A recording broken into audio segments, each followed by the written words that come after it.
Aku tak pernah menyangka bahwa musim panas biasa di Borovoy akan menjadi awal dari sesuatu yang akan mengubah hidupku. Borovoy bukanlah kota yang ramai, melainkan desa resor di Kazakhstan, yang dikelilingi pohon pinus dan kesunyian. Setelah bercerai dari suamiku, aku pindah ke sini dari Karaganda untuk menghirup udara segar. Usiaku 36 tahun. Dari luar, semuanya tampak tenang. Aku bekerja jarak jauh, mengedit teks untuk sebuah penerbit Belarusia, sering berjalan-jalan, kadang berenang di danau yang sejuk, dan membaca di bangku tepi air. Rumahku terbuat dari kayu, tua, tetapi memiliki teras yang nyaman yang ditumbuhi anggur. Aku suka berjalan tanpa alas kaki di atas papan yang hangat dan mendengarkan angin yang berhembus melalui dedaunan. Tetanggaku, orang yang sama yang tinggal hampir di seberang pagar, tinggal sendirian. Tapi itu terjadi kemudian. Awalnya, hanya ada renovasi. Aku menyumbat jendela, dan sambil mengumpat, aku memeriksa ponselku untuk mencari tukang kayu. Setengah jam kemudian, ada ketukan di gerbang. Namanya Roman. 33 tahun. Tinggi, rambut gelap sedikit beruban di pelipis, tangan agak kecoklatan dan kapalan, tipe tangan yang tahu cara bekerja. Ia berpakaian sederhana dengan kaos putih, celana jeans gelap, dan sandal velcro. Tetapi ia berbau sesuatu yang sama sekali tidak cocok untuk seorang tukang kayu, lavender dan kopi. Atau hanya aku yang merasakannya? Mereka menelepon. Jendela saya macet, kataku, dan suaraku bergetar. Ia memeriksa jendela, bercanda tentang kayu tua yang lebih mudah dicintai daripada diperbaiki, dan kemudian tinggal. Yah, tidak langsung. Pertama ia memperbaiki jendela, lalu menawarkan untuk memperbaiki kunci gerbang, dan seminggu kemudian ia duduk di terasku, minum teh si Buchthorn dan mendengarkanku menceritakan kembali kisah-kisah Chekhov. Terkadang ia merokok, dan aku mendapati diriku memperhatikan bibirnya menyentuh filter. Itu mulai mempengaruhiku seperti badai petir yang perlahan-lahan terbentuk. Aku mulai mempersiapkan kedatangannya seolah-olah itu adalah hari libur. Aku mengenakan gaun musim panas bermotif bunga dengan tali tipis, tepat di atas lutut. Aku mengepang rambutku, sengaja membiarkan beberapa helai rambut terurai. Aku memakai lip gloss tanpa warna di bibirku. Kami yang bayar. Tidak ada biaya tambahan. Tidak ada bra. Hanya sutra lembut dan aroma tubuh setelah mandi. Dia memperhatikan, tetapi tidak mengatakan apa-apa. Kami mulai bertemu hampir setiap hari. Dia datang membawa peralatan, atau sekadar mampir. Aku menyeduh kopi di pasir, dia membawa semangka. Dia kebanyakan diam, tetapi kadang-kadang dia menatapku dengan cara yang membingungkanku. Tatapan itu seperti bisikan yang kau dengar tetapi tidak kau mengerti. Suatu malam, ketika panas mulai mereda dan nyamuk belum bangun, kami duduk di bangku di depan rumahku. Dia memegang secangkir teh, dan aku hanya duduk di sana, kakiku terlipat di bawahku. Ada sesuatu yang sulit dipahami di antara kami, tegam, tetapi tidak menakutkan. Apakah kau selalu sendirian di sini? Tanyanya tiba-tiba. Ya, sudah setahun. Dia mengangguk, lalu mengulurkan tangan dan mengisir sehelai rambut dari pelipisku. Sangat perlahan, sangat hati-hati. Aku merasakan sesuatu di dalam diriku membeku. Baik di dalam diriku maupun di antara kami. Dia tidak mendekat, tidak mencium, hanya tetap duduk di sampingku. Lututnya menyentuh pahaku. Melalui kain tipis gaunku, aku merasakan kehangatan kulitnya. Malam itu, aku tidak bisa tidur lama sekali. Aku berbaring mengenakan gaun tidur katun, tipis dan hampir transparan di bawah sinar bulan. Aroma melati yang lembut menempel di tubuhku. Aku ingat bagaimana tatapannya saat dia menyentuh wajahku. Rasanya seperti sentuhan yang tidak ada. Dan itulah semua kekuatannya. Aku tahu apa yang telah dimulai di antara kami. Bukan perselingkuhan, bukan rayuan, sesuatu yang lain. Jauh lebih tipis, seolah-olah seseorang telah melemparkan benang tak terlihat ke atas kami, menariknya kencang, dan sekarang bergetar setiap kali dia melirik, setiap kali dia bernapas. Keesokan paginya aku bangun lebih awal dari biasanya. Aku mengenakan gaun putihku, ringan, hampir mengalir, tanpa pakaian dalam, hanya karena aku menginginkannya. Aku berjalan tanpa alas kaki di sepanjang jalan setapak di semak-semak dan melihatnya. Dia berdiri di gerbang, memegang buket bunga liar. Dia tidak tersenyum, dia hanya menatap. Lama, dalam. Jantungku berdebar dengan cara yang istimewa. "Selamat pagi," katanya. "Kau sangat nyata." Dan aku menyadari bahwa musim panas ini akan benar-benar berbeda dari yang kuharapkan. Aku sudah lama tidak merasa sehidup ini. Sejak pagi itu ketika Roman datang membawa bunga liar, kegelisahan yang tenang mulai muncul di rumahku.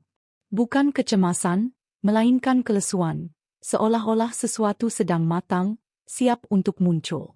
Dia mulai datang lebih sering, bukan dengan dalih perbaikan, begitu saja.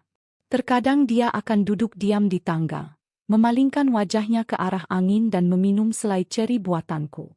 Aku akan mengenakan gaun dengan tali tipis, tanpa alas kaki, dengan rambut terurai.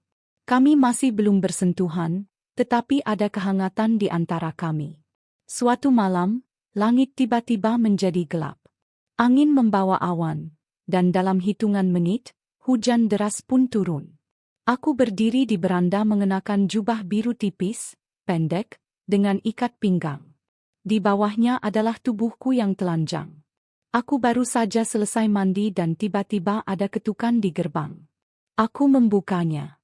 Ia basah kuyup, dengan tetesan hujan di bulu matanya. Bajunya menempel di tubuhnya, menonjolkan bahu dan dadanya. "Maafkan aku," desahnya. "Aku tidak bisa duduk di kamarku. Aku benar-benar tidak bisa." Aku diam-diam mundur, membiarkannya masuk. Ia melepas jaket basahnya, melepaskan sepatunya, dan kami mendapati diri kami berada di teras sendirian. Hanya suara hujan, cahaya redup lampu, dan napas kami. Jubahku sedikit terbuka, aku tidak memperbaikinya. Tatapannya meluncur ke bawah dan berhenti. Ia tampak seolah-olah sudah menyentuhku. "Tahukah kau bahwa hujan bisa menjadi berkah?" katanya, dan ada getaran dalam suaranya. Aku berdiri di seberangnya, hampir tidak bergerak. Tubuhku tahu lebih banyak daripada yang ku ketahui. Aku merasakan kehangatan naik di bawah kulitku, putingku menegang di bawah kain jubahku. Ia menyadarinya, tetapi tidak mendekat. "Aku takut," bisiknya tiba-tiba. "Takut menginginkan terlalu banyak. Takut menghancurkan sesuatu yang bahkan belum dimulai, tetapi sudah penting." Aku melangkah satu demi satu, dan berdiri begitu dekat sehingga aku bisa mencium aromanya yang seperti hujan dan mask. "Aku tidak takut," jawabku. "Aku takut sebelum kau." Dia menutup matanya. Tangannya terangkat dan hampir menyentuh bahuku, tetapi berhenti. Kemudian dia perlahan-lahan menggerakkan jari-jarinya di sepanjang lenganku dari siku hingga pergelangan tanganku. Hanya itu, tidak lebih dari 1 sentimeter. Tapi sentuhan itu membuat kepalaku berputar. Aku menghela napas dan mengepalkan jari-jariku di ikat pinggang jubahku. Hujan di sekeliling, api di dalam. Dia mundur. Aku merasakan tubuhku menginginkannya kembali. Seolah-olah dia sedang bergumul dengan dirinya sendiri. Dan kemudian dia berkata, "Jika kau menyuruhku tinggal, aku akan tinggal. Jika kau menyuruhku pergi, aku akan pergi." Tapi aku tidak bisa berpura-pura lagi. Aku terdiam selama beberapa detik, dan kemudian tidak pergi. Dia tinggal, tetapi dia tidak bergegas menghampiriku. Kami duduk di lantai tepat di atas karpet pintu masuk, terbungkus selimut. Aku membawa 2 gelas minuman keras ceri. Dia memperhatikan saya mengangkat gelas ke bibir, menjilat tetesan yang mengalir di gelas. Ada hasrat dalam tatapannya, tetapi juga rasa hormat. Dia tidak terburu-buru. Dia menunggu sampai saya menginginkannya. Kami benar-benar mengobrol sampai tengah malam. Saya menceritakan bagaimana suami saya pergi, meninggalkan sebuah catatan. Bagaimana saya makan pai di malam hari untuk meredakan rasa sakit, Bagaimana saya berhenti merasa tubuh saya milik orang lain? Dia mendengarkan, lalu dengan hati-hati mengambil kaki saya dan meletakkannya di pangkuannya. Kakimu adalah yang paling hidup yang pernah kulihat, katanya. Kakimu mengandung segalanya, rasa sakit, pelarian, dan kekuatan. Dia melepas sandal rumahku yang tipis dan mengusap pergelangan kakiku dengan jarinya. Dengan hati-hati, hampir sakral. Telapak tangannya hangat, kasar, dan itu membuatku merasa panas. Aku tidak menarik kakiku. Begitulah malam itu berlalu. Tanpa ciuman, tanpa seks, tetapi dengan ketegangan yang membakar diriku. Ketika dia pergi di pagi hari, aku berdiri di dekat jendela dan memperhatikannya berjalan di tengah hujan yang semakin menipis, tanpa menoleh ke belakang. Dan hatiku membawa sebuah nama. Roman. Saat itu bulan Agustus. Siang hari terasa sangat panas hingga membuat pohon pinus pun kehilangan kesabaran. Dan malam hari terasa sejuk yang menggelitik kulit. Aku semakin sering mengenakan gaun tipis tanpa tali bahu, hanya diikat di dada tanpa pakaian dalam. Di bawahnya hanya kulit tipis dan napas. Terkadang aku memakai sarung tangan kain tipis, milik nenekku, berenda, menempel di pergelangan tanganku. Aku suka bagaimana jari-jariku terasa di dalamnya. Seolah-olah aku memakainya bukan untuk kehangatan, tetapi untuk sensasinya. Roman mulai datang hampir setiap hari. Kami tidak lagi membutuhkan alasan. Dia membawa buah persik dari pasar. Aku membuat selai. Aromanya seperti gula, rempah-rempah, dan sesuatu yang samar-samar seperti daging, tatapan kami, gerak tubuh kami. Suatu hari dia masuk saat aku sedang mencuci stoples. Aku mengenakan gaun lilit, sedikit memperlihatkan dadaku, bahu telanjang. Aku mengepang rambutku menjadi 2 kepang, detail yang pernah dia sebut sebagai yang paling menggoda. Madu hangat di bibirku. Aku tanpa sengaja menjilat sendoknya. Rasanya seperti kau bukan sedang membuat selai, tapi sedang merapal mantra, katanya, suaranya lebih rendah. Sihir itu ketika kau datang dan semua yang ada di dalam diriku mulai berdenyut, jawabku tanpa memalingkan muka. Dia mendekat, berdiri di belakangku.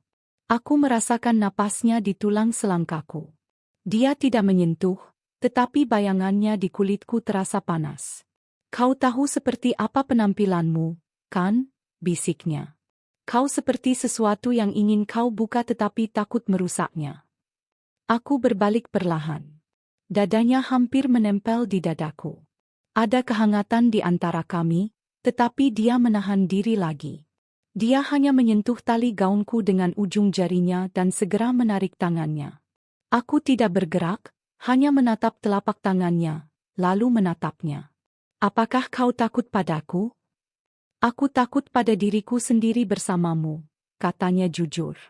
Dan pada detik itu aku melakukan sesuatu yang mungkin tidak kurencanakan. Aku mengambil telapak tangannya dan menempelkannya ke pipiku.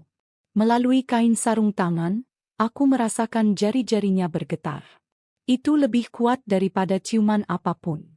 Kalau begitu, peluk aku seperti ini, kataku, dan jangan lepaskan sampai kau mau. Dia tidak melepaskanku.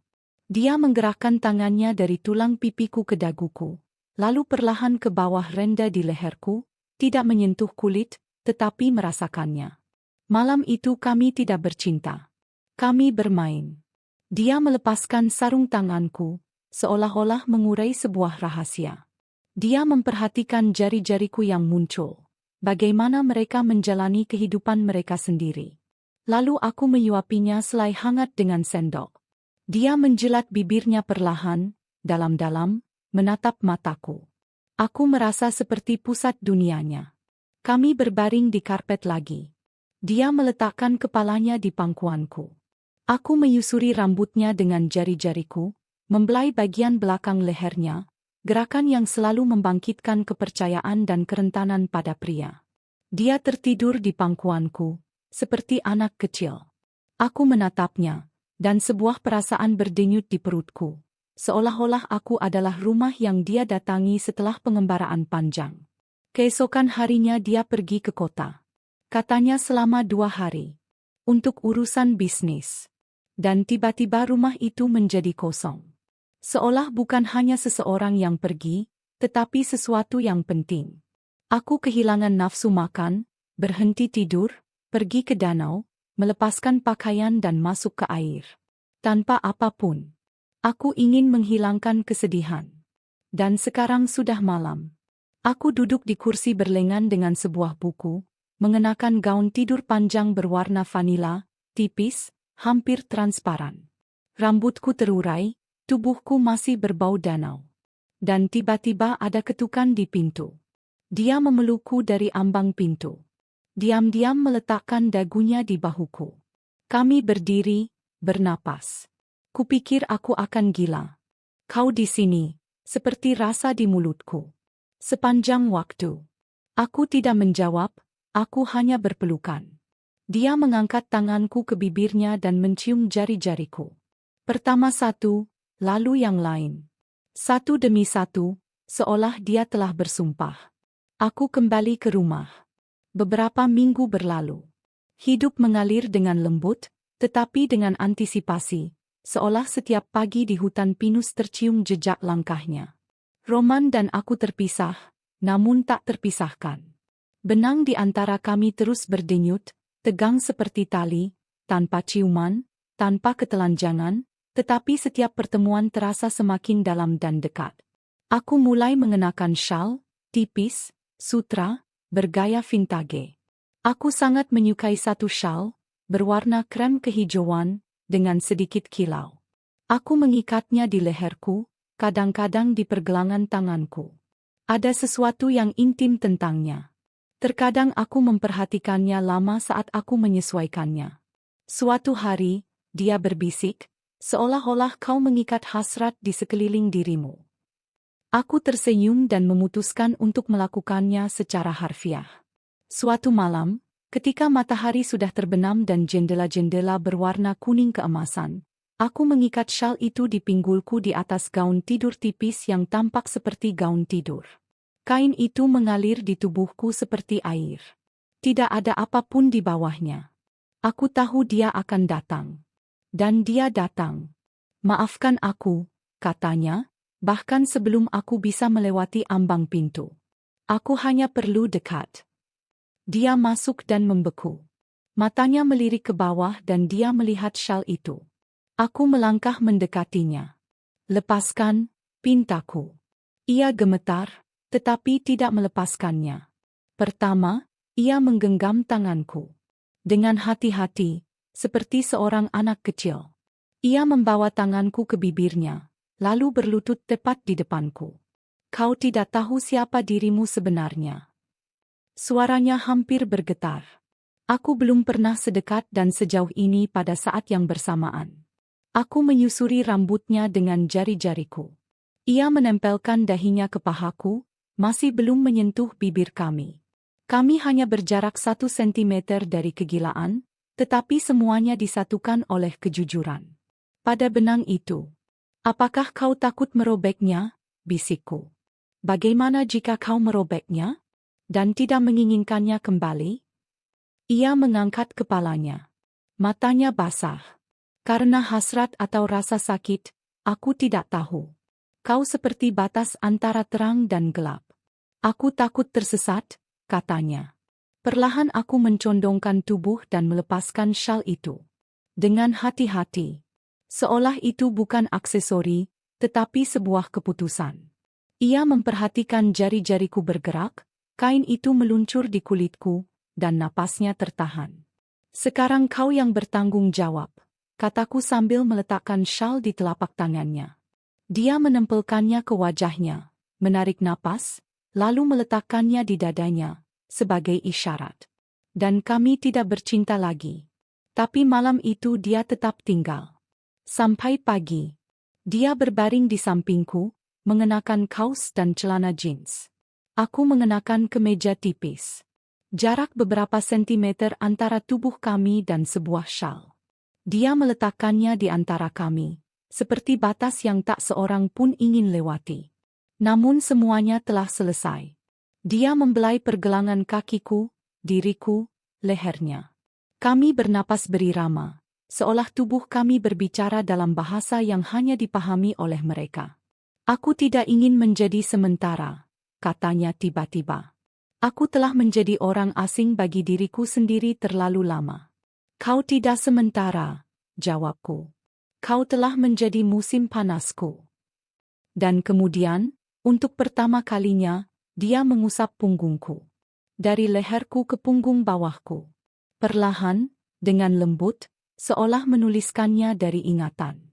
Aku memeluknya bukan seperti seorang wanita kepada seorang pria, tetapi seperti seseorang yang telah menemukan kehangatan.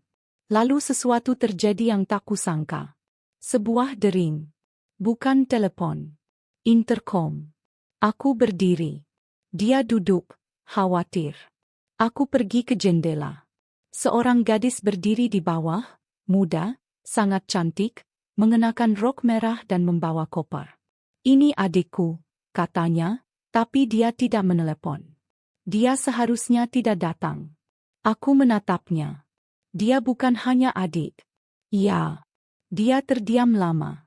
Dan kami pernah bersama sekali. Sudah lama sekali. Dan sangat aneh. Ini rumit. Aku tidak tahu mengapa dia di sini. Aku pergi membuka pintu. Bukan karena aku ingin, tetapi karena aku harus. Karena aku tahu malam ini tidak akan berakhir semudah itu. Karena segala sesuatu yang nyata diuji. Ketika aku membuka pintu, pikiran pertamaku adalah, dia terlalu cantik. Yang berbau parfum mahal dan memiliki aura superioritas yang tak dapat dijelaskan. Kemeja putih yang tidak dimasukkan ke dalam celana, rok mini, kardigan merah di bahunya. Rambutnya disanggul asal-asalan, tetapi terlihat mahal. Dan yang terpenting, tatapannya. Tak gentar, percaya diri, seolah dia tahu akan menemukannya di sini. Halo, katanya, tanpa berbicara padaku. Aku sangat lelah. Bolehkah aku masuk? Aku mundur sedikit, merasakan sesuatu bergejolak di dalam diriku. Dia lewat seolah menembus udara tipis, dan di belakangnya hening. Hanya bunyi klik tumit sepatunya di lantai kayu. Roman berdiri dan dengan canggung menyesuaikan kaosnya. Aku berdiri mengenakan gaun tidur, bernapas dalam-dalam, dengan rambut terurai. Syal itu masih tergeletak di kursi, seperti tanda yang ditinggalkan. Dia melihatku, mengerutkan bibir, lalu berbicara padaku untuk pertama kalinya. Maaf jika aku mengganggu. Aku tidak menyangka kau ada di sini. Dan kau pikir dia sendirian? Tanyaku dengan tenang. Dia menyeringai dan menatap Roman. Kau cepat menemukan yang baru, seperti sebelumnya. Itu tidak sakit. Itu memalukan. Aku pergi ke dapur dan menyalakan ketel. Aku harus melakukan sesuatu dengan tanganku, kalau tidak aku akan berteriak. Beberapa menit kemudian dia masuk, berdiri diam di belakangku, tidak menyentuh, hanya berdiri. Aku tidak tahu dia akan datang. Kami belum berbicara selama setahun sejak dia menghilang. Tanpa kata-kata, dan sekarang aku datang. Aku berbicara perlahan. Dan aku tidak ingin ini menghancurkan kita. Aku berbalik. Matanya tajam, tetapi tulus. Roma, apakah kita sudah punya sesuatu? Aku bertanya. Dia terdiam karena kau memelukku, tapi tak membawaku pergi. Kau menciumku dengan matamu, tapi tak dengan bibirmu. Seolah kau membawaku ke hutan, tapi tak membiarkanku keluar. Dan sekarang kau ingin aku berjuang untukmu? Lalu dia melangkah satu langkah. Lalu satu langkah lagi. Dan meraih bahuku. Ya, aku mau, karena bersamamu aku nyata. Karena bersamamu aku takut, tapi aku juga hidup. Dia memelukku erat. Aku merasa tubuhku gemetar. Karena ketegangan, karena pilihan itu. Aku meletakkan telapak tanganku di dadanya. Ada hati yang hidup di sana. Tapi aku tak akan berbagi. Tak akan pernah, kataku. Dan tiba-tiba suaranya terdengar dari lorong. Aku pergi. Kami berbalik. Dia berdiri dengan koper di tangannya. Tatapan yang berbeda, tak lagi tegar, tapi lelah. Aku mengerti semuanya. Tidak langsung. Tapi aku mengerti. Maaf. Dia keluar dan pintu tertutup di belakangnya. Kami berdiri dalam keheningan untuk waktu yang lama. Lalu aku pergi ke teras. Dia mengikutiku. Aku duduk dan membungkus diriku dengan selimut. Dia berada di sampingku dan tidak berkata apa-apa. Ingat, kau pernah berkata bahwa aku seperti batas antara terang dan gelap. Aku memulai. Dia mengangguk. Jadi, aku ingin menjadi terang, tetapi jika kau mulai goyah lagi, aku akan menjadi gelap dan menghilang. Dia meraih tanganku dan mencium pergelangan tanganku tanpa suara. Kemudian, berulang kali, aku merasakan bagaimana setiap ciuman adalah janjinya. Aku bersamamu, bisiknya. Jika perlu, aku akan mengatakannya setiap malam. 3 hari berlalu. Kami tidak saling menyentuh, hampir tidak berbicara, tetapi itu jujur, seolah-olah kami saling mengenal kembali. Aku sedang membuat pai ceri. Dia membantu, memungut bijinya, menuangkan gula. Tangan kami bersentuhan. Dan pada suatu saat dia datang dari belakang, memelukku, dan tanpa suara menyentuh pipiku dengan bibirnya. Tidak, tidak, tidak. Dan itu benar. Anda tidak dapat melakukannya. Satu-satunya hal yang perlu Anda lakukan adalah melakukan hal ini. Anda mungkin perlu melakukan hal yang sama, tetapi Anda harus melakukan yang terbaik. Tidak ada yang bisa dilakukan. Ada banyak hal yang bisa saya lakukan. Anda tidak dapat melakukannya atau tidak. Karena itu, ketika Anda bertanya-tanya, itu tidak ada hubungannya dengan itu. Kami tidak akan melakukan apapun. Tidak ada yang perlu dilakukan. Tidak ada yang perlu dilakukan. Tidak dan tidak. Ini adalah hal yang sangat penting bagi saya. Saya dapat melakukannya di sini. Anda tidak perlu melakukannya. Dan itu tidak masalah. Saya tidak punya pilihan selain itu. Benar. Tidak. Itu mungkin. Terima kasih. Ada banyak hal yang harus dilakukan, dan Anda mungkin perlu melakukan hal yang sama.